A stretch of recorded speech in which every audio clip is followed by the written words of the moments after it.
Good evening and welcome to the inaugural edition of Pittsburgh Hockey Tonight. I'm Matt Gajtka along with Dan Kingerski, and we're going to be with you each and every week to bring you the latest in news and opinion, not just from the local hockey scene, but also across the continent as it pertains to the NHL. Dan, I guess we're going to be the uninvited house guests at first, but they'll learn to love us, I think. Wipe your feet.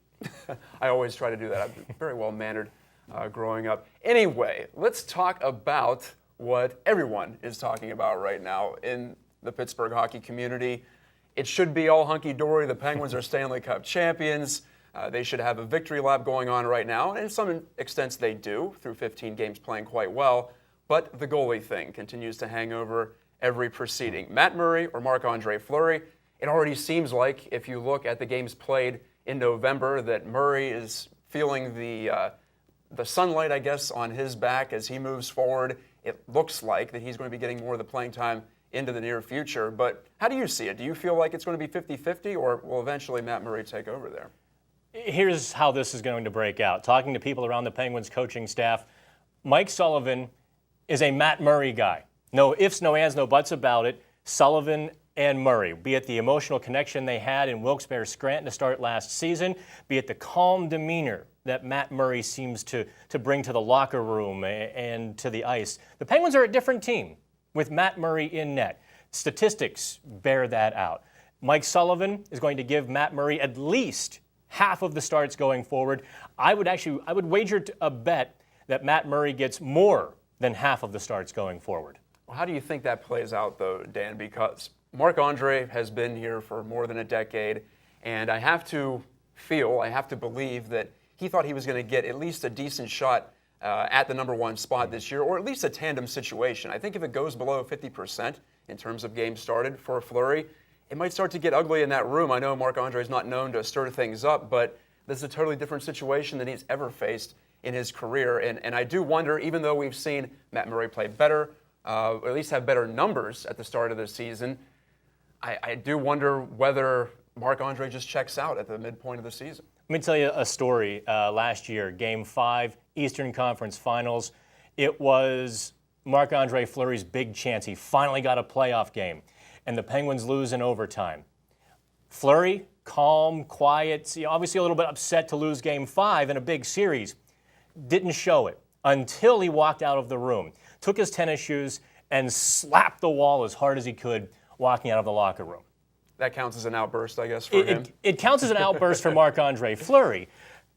Fleury is in a bad relationship right now. Everyone else knows it's over, but Marc-André Fleury. He's still trying to make it work. He's still being the good soldier. He's still carrying the water of this situation. But it's over. Matt Murray is the Penguins goaltender, like it or not. Wait till Christmas. Get your clearance Fleury jersey, or maybe in February. It's coming. And everybody knows it, except except Marc-André Fleury. Let's put the emotional side of it to the side. I want to talk about just what we're seeing on the ice. The two teams, so to speak, that are out there, and you feel like you see it more than I do. I think I have to look more to the numbers, but if you do look at those numbers, the Penguins are allowing about 3 or 4 more shot attempts on net when Fleury is in goal through the early portion of this year, through the first 15 games. But as you and I have also noticed, the scoring chance data is a little more skewed. Marc-André is not getting a lot of support. Why do you think that has been at least the case so far? Yeah, Fleury's jersey should come with clothespins because it's just been hung out to dry for this entire season. You look at the raw numbers, and there's a significant difference in high danger scoring chances. When Matt Murray is in net, there are less. When Marc-André Fleury is in net, there are more. In addition, the Penguins are getting less high danger scoring chances when Marc-André Fleury is in net. They're getting more when Matt Murray is in. I would go to more of an emotional thing. Hockey is such an odd sport. The emotional context, that you can't quantify it, you can't measure it. It exists. The players don't even always know what they have or what they're missing. Matt Murray is calm and quiet and businesslike. Fleury is loose. And so when they get on the ice, there's maybe that veteran trust. There's also that looseness that Fleury brings that maybe doesn't translate to the ice product in a positive way.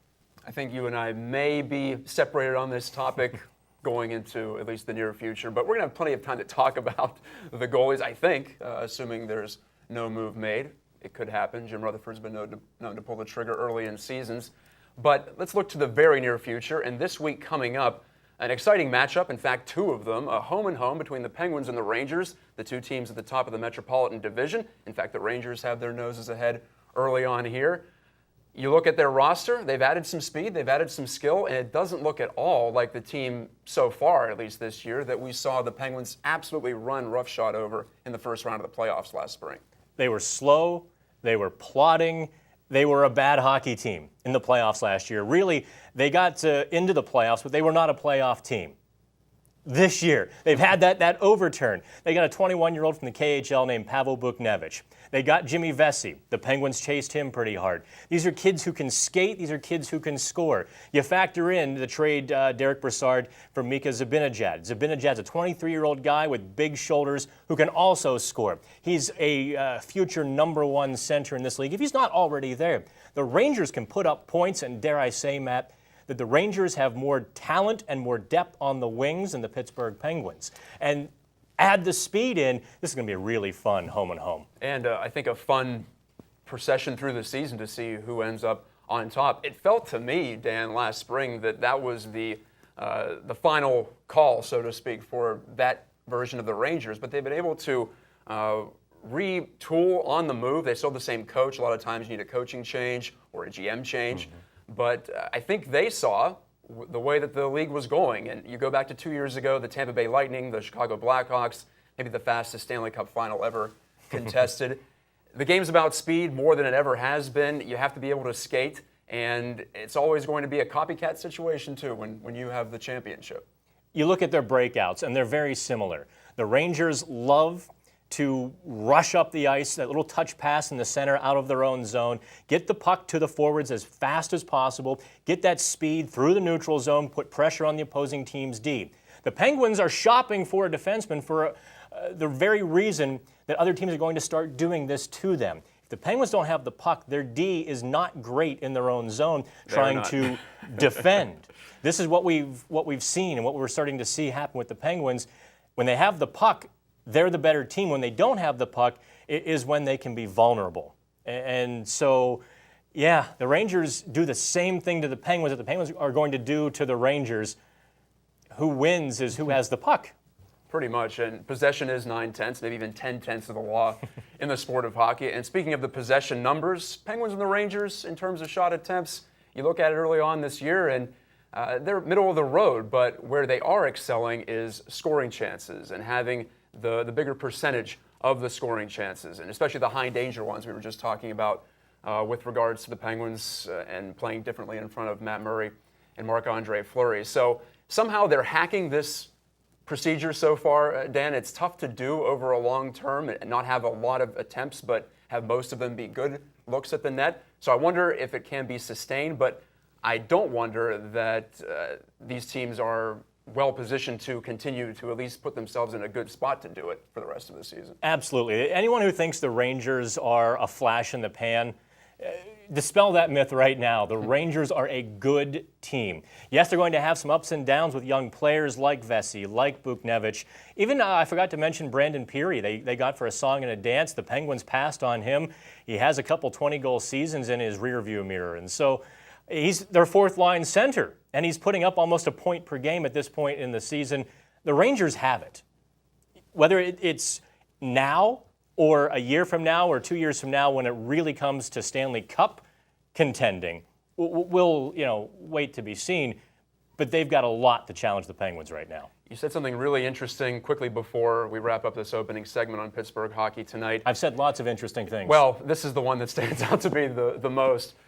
The Penguins do have the speed on the wings, and I think it's personified there. I don't want to say it's a problem, but dichotomy is personified by Carl Hagelin. Fast, goes after on the forecheck, gets to loose pucks, but not the greatest finishing touch. Do you see that as being the Penguins' biggest weakness as you get closer to the trade deadline? You start to think about where this team might revamp, because you have both him and Patrick Hornqvist, in fact. Crash and bang, especially Patrick. He lives in the blue paint, but most of his shots from the outside hit the goalie right in the crest. So there's a little bit of weakness there, but it really didn't hurt them a ton or enough to take the Stanley Cup away from them last spring. The Penguins' tenacity, and they just keep coming in waves because they have the puck. But you look at Connor Sheary and Brian Rust and Chris Kunitz, and then you factor in Hornquist and Hagelin, and there's not enough finish there. They need more scoring chances than average to finally light the lamp. And that's a problem because teams are going to be acquiring offensive talent. They see the Penguins coming. The Penguins have set the standard for other teams to beat. And if other teams can limit the Penguins' scoring chances, well, then they're in trouble. That's the fun part of being a Stanley Cup champion, I suppose. And us, we get to selfishly follow along and see how the adjustments are made. Punch, counter-punch. We'll talk more about this with Bob Grove, in fact, Penguins historian, later in the program. But after this break, we'll go around the NHL, take a sweeping pass across the continent, see what's going on, and tie it right back in to the local hockey scene. This is Pittsburgh Hockey Tonight. We'll talk to you in just a bit. Welcome back to Pittsburgh Hockey Tonight. I'm Dan Kingerski. We'll talk to Matt Gajtka and Penguins historian Bob Grove in just a couple minutes to take a look at how the Penguins stack up against previous defending Stanley Cup champions. Well, speaking of defending Stanley Cup champions previously, let's go to Chicago now and talk with Chicago Sun-Times beat writer Marc Lazerus. Hey, Laz, how is you? How you doing, Danny? We're doing a little bit of TV here. So help me out with this with the Blackhawks. They get rid of all the salary, and yet in comes kids like Tyler Mott, but who's now injured. They just find these kids, and they're plugging them in top six roles, and they just keep rolling. You know, it's so hard to get a feel for this team right now. They're 9-0-2 in their last 11 games, but they haven't really looked all that good doing it. They're winning because Corey Crawford is the best goalie in the world this side of Carey Price, just stealing games left and right. He's been unbelievable, hardly giving up any even-strength goals all year. And their big names are scoring. Marian Hossa has been rejuvenated on a line with Artemi Panarin and Artem Anisimov, Patrick Kane's old spot. Kane's playing with Jonathan Toews for the first time since 2009, and they're playing great. It's basically their big stars coming through with late goals that are scrambling in the third periods. They're scratching and clawing back, and they're pulling out these wins. They're starting to look a little bit better, but they're not nearly as good as their record indicates, which could either be a good sign or a bad sign. The bottom's either going to fall out or they're only going to get better from here. Well, one of the things that's been a bugaboo with the Blackhawks, Laz, the defense. They've just been plugging in spare parts and hoping for the best now for a couple years. Where does it go from here? I mean, if they're going to sink, it would seem to be that's where it's going to happen. Well, it's funny because actually the defense is now the strongest part of this team. That the Brian Campbell, who desperately wanted to come back to Chicago, signing for $1.5 million for a one-year contract, that's about a third of what he's worth on the open market, has really stabilized everything because now he's on that top pairing with Duncan Keith. Brent Seabrook's out there with Michael Kepney, a KHL guy, a Czech defenseman they got out of the KHL, who's been perfectly fine. Another kind of Artemi Panarin find where they just go overseas and find a guy who fits right in. And 20-year-old Gustav Forsling is now playing with Nicholas Hjalmarsson because Hjalmarsson's not on Keith's pairing, and that's helping Gustav Forsling come along. And all of a sudden, that defense is pretty stable. Where the team is really lacking is the bottom six. It's like you said, it's a bunch of kids. There are 6 rookies in this lineup on a regular basis, and that depth scoring just is not there. When this team was at its best, I mean, you think back to that 2013 championship team, their fourth line was playing 15 minutes a night. It was Michael Frolik, Dave Boland, and Marcus Kruger. That's a second line on some teams. And this team can't even come close to match that right now. You know, I hate when you correct me, by the way. Well, yeah, you're usually wrong. I can always count on you for that, Laz. Now, I want to take a skate around the rest of the Western Conference, a team you're going to see a lot the rest of the season as well, the St. Louis Blues. They've got a head coach kind of milling around the building in waiting, in Mike Yeo. They're really middling and struggling to score goals. No one's really lighting it up in St. Louis. How long before they give Hitchcock the tap and Yeo's the head coach? You know, it's such a weird situation. You have arguably the most successful regular season coach of the last handful of years in Hitchcock, and he's basically a lame duck, and you don't know quite the dynamic there. Is Mike Yeo taking over slowly? Is he being groomed to coach in a Hitchcock style? It's hard in St. Louis right now. They really lost their identity this offseason. They lost David Backes. They lost Troy Brouwer. They don't have that kind of gritty, physical, old school style that they used to have that was so successful in regular seasons. And they lost Brian Elliott to Calgary, their top goalie. So there's a lot of holes to fill all of a sudden. They went out and they got Nail Yakupov, and that's been a disaster. He's barely playing. He does not fit that style at all. It was a bad fit from the start. He's not going to play in a Ken Hitchcock offense and do the things you need to do defensively to be successful. They're trying to figure out who they are right now, and right now they're a middling team. That's who they are. All right, just in a little bit of time we have left, tell me who you like in the West. Who is really jumping off the page at you that might not be the pick du jour for everyone else? I tell you, nobody is. I mean, for years we've talked about how the West was so much better than the East. It's not that way anymore. The Hawks are clearly the best team in the West right now, and I'm not sure they're all that good yet. They're tested and they're experienced, and that could put them over the top. But all the best teams right now are in the East: the Penguins, the Lightning, the Canadiens, the Rangers. There's not a lot to like in the West right now. It seems like the league is shifting now. I mean, if Edmonton Oilers are the second best team in the West, then there's not much hope for the West. You're on a show in Pittsburgh and you failed to mention the Penguins. Just pointing that out there. I said Pittsburgh in there. Come on. I'll have to go back and check the tape. Laz, I think I said them always, first. my friend. Thank you so much. They're defending champions. I said them first. Okay. Thanks, Laz. Anytime, Dan. All right, now let's take a look at how the Penguins stack up against previous Stanley Cup defenders in their first 15 games.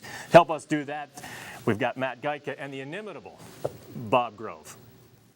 Thank you, Daniel, here with Bob to let us know exactly how tough it is to repeat as Stanley Cup champions. Bob, we know it's tough, but just how tough is it historically speaking? Yeah, Matt, it is very, very difficult. And, many people would say that the Stanley Cup is the most difficult trophy to win among the four major professional leagues in North America, and certainly NHL players who have done it, and even those who haven't done it can give you lots of stories about why that's true, and I certainly would agree with all of that.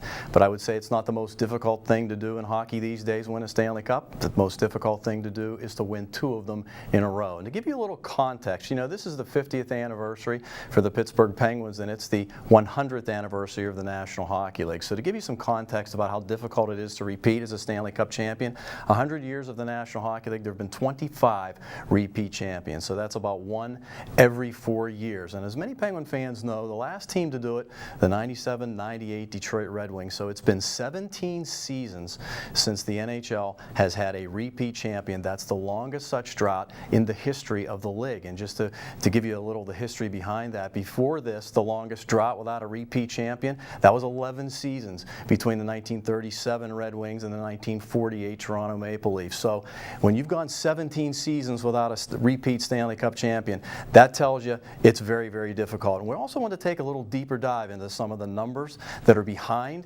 what we're talking about and the difficulty of repeating as a Stanley Cup champion. And so our graphic here that you're looking at takes a look at all the defending Cup champions since the 2000-2001 season, and with a line drawn right there where the salary cap came into play to start the 05-06 season. So that's an important designation, and I think we'll get to that in a second or so. But if you look at these teams, it's not just saying that nobody's repeating as a champion. The truth of the matter is nobody's really even coming close. The closest team in the cap area to repeating, of course, Penguin fans would recognize that. That's the 2009 Red Wings, who came within one game of doing it, but the Penguins and Max Talbot, of course, stopped them. So if you look at all those teams, and this gives you the number of playoff wins that they had as a defending Stanley Cup champion that season, one of the things you're going to notice is that 7 of those teams in the cap era, they either missed the playoffs, as the Canes did in 07 and as the Kings did in 15, or they lost in the first round. 7 teams that never even got out of the first round as a defending Stanley Cup champion, and only 3 teams who have even reached the third round. The Red Wings being one of those. The Kings in 2013 reached the third round, and so did the Blackhawks in 2014. So I think that gives you some sense about just how difficult it can be to repeat as a Stanley Cup champion in the National Hockey League these days, Matt. And we saw it on that graphic more than a decade since the salary cap was instituted. We always talk about the cap helping parity become more of a part of the NHL. But have you seen that become more of a factor as we get further and further along? It is a factor for me. When people say what's making it so difficult these days, I don't think there's any question that the salary cap is playing an absolutely huge role in that. Yes, scouting is better. Yes, people are getting better players from everywhere. But let's remember that the salary cap, especially when it started in the 05-06 season, there were still only a handful of teams that were spending to it, Matt. Now, 2/3 of the National Hockey League teams, 2/3 of the teams are within $2 million of the cap. So everybody's spending to it. Parity is very, very real. So difficult to win 2 in a row. Okay, enough with the negative news. Let's put a positive spin on it. As for the Penguins, they're off to a great start, 10 wins in their first 15 games. But what other factors beyond the numbers would you say give them a better shot than most champions at repeating? Well, yeah, after 15 games, they're sitting at 10-3-2 right now, and that's the 3rd best record in the cap era for the first 15 games of a defending Stanley Cup champion. And so right now in this league, getting off to a great start is really, really crucial. And so that's one big thing they have going for them. But I'll tell you what, the other thing I think they have going for them is they have this team, and you saw this last year, you could just feel it, that this is the right coach with the right players at the right time. So they've got that chemistry among themselves on the ice, and they've got the right coach that knows how he wants his team to play, and he's got a team to play the way he likes to play it. But I would also say going in the Penguins' favor is the youth that they have and the depth in the organization. They've got a lot of kids who proved a lot to us last season in the Stanley Cup run. But they've got more to prove in their career because if they want to be a regular in the National Hockey League. And you look at Scott Wilson, you look at Brian Rust. Those guys have been, they've been sitting out games when they were healthy to play, and that's a very healthy environment for the Penguins. And I think it's something that bodes well in their bid to be the first team in now 18 seasons to repeat. You heard, Bob, good start important for Stanley Cup champions trying to repeat. Also, good start important for our show. Thanks for helping us get off to a good one. For Bob, I'm Matt. I'll be back with Dan for our final face-off segment to conclude this episode of Pittsburgh Hockey Tonight. Well, Dan, the time has flown by. We're almost at the end of the first edition of Pittsburgh Hockey Tonight. If you start singing, I'm out of here. That's later on, but way to spoil the surprise for everybody sitting at home. It's a web exclusive. Anyway, our gloves are already off, so we're going to exchange some fisticuffs here over a quartet of hockey topics. That's 4, in case you're not familiar with that type of advanced terminology. It is the final face-off between Matt and Dan. And I'll start it off with a thorough defense of what I believe to be very pertinent statistics in the world of hockey. Corsi and Fenwick, shot attempts. We talked about them in the opening segment, and they have really gained popularity and credence in the hockey world because, well, they tend to predict winning teams and Stanley Cup winning teams. So No. People who know what they're doing with those numbers predict winners and losers and playoff teams. Okay, so what don't you like about the approach to the advanced stats, so to speak? Well, here's the thing. Too many people grab these stats and they parse them up and they create this entirely false reality of Corsi and Fenwick. It's like a monkey with a machine gun with That's some scary. people. It very much is.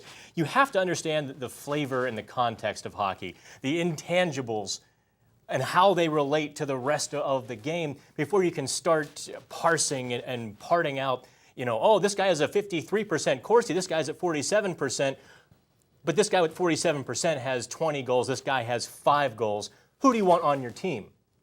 The guy with 20 goals. The guy probably. with 20 goals, put the puck in the net, right. But I will say that the guy with the 53% Corsi for has a better shot of replicating that success over the long haul. So Sure. That's where I land there. There's room for idiosyncrasies. We talked about it in the opening segment too. Pens and the Rangers doing a great job generating chances without shot attempts. So I guess we'll split that one. Sidney Crosby, back on the ice from that concussion. I don't want to call it a scare, but there was a little bit of a hiccup there at the start of the Anytime season. Sidney Crosby has a concussion, everyone holds their breath. Yes, exactly. And we're done doing that because he is in full flight playing as well as we've ever seen him. But is he going to be a shoo-in for the Hart Trophy, his 3rd NHL MVP? If he plays the rest of the season, absolutely. This is Sidney Crosby's tribute tour because for so long he's been so good and put upon, put down by the Canadian media, kind of forgotten about, shuffled behind Ovechkin in terms of some marketing activities here in the U.S., or whatever it is.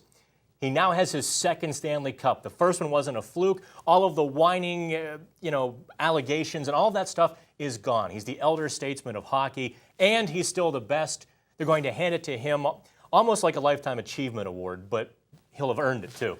Well, I'd like to agree with you completely, but I still think there's a side entrance maybe for a Carey Price if he gets the Canadians to a division title or at least back into the playoffs. Possibly a Shea Weber. A lot of the old school writers probably want to validate his value after he moved on from Nashville. And there's always the chance the Blackhawks win it again and Kane and Taves have unbelievable seasons. Sure. And if McDavid has a 110-point season because he just goes off the chain. The young man. That kind of stuff, sure. But Crosby's going to have an off-the-chain kind of season, too. Look for him to have 85, 90 points. And if he gets anywhere close to the scoring title, it's his. And the goals are going in, too, which always helps sell that. Best team in the East. I think it's the Penguins again. I think they're just relentless. Their forecheck, which we have discussed on this program, puts the other team under the gun constantly. It's always a case where you have to make these split-second decisions against the Penguins, and a lot of times those quick decisions don't go your way. Such a homer.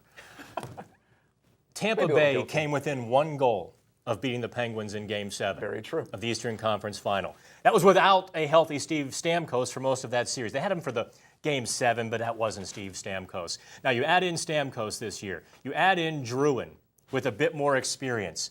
And boy, Tampa Bay is scary. I don't care where they are in the standings right now. They're in that category of teams who don't care about the regular season. They've been to the Cup Finals, now the Eastern Conference Finals. They're just laying in wait for April. The thing about Tampa, they don't have 2 superstars like the Penguins do, but they have a lot of really good players in their mid to late 20s. The Penguins are getting a little bit up past the 30-year barrier. So Tyler Johnson always jumps into the playoffs. Johnson and Kucherov and Palat, they just play out of their minds in the postseason. I'll still take the Penguins this year, but any year in the future, I think I will tilt to your side.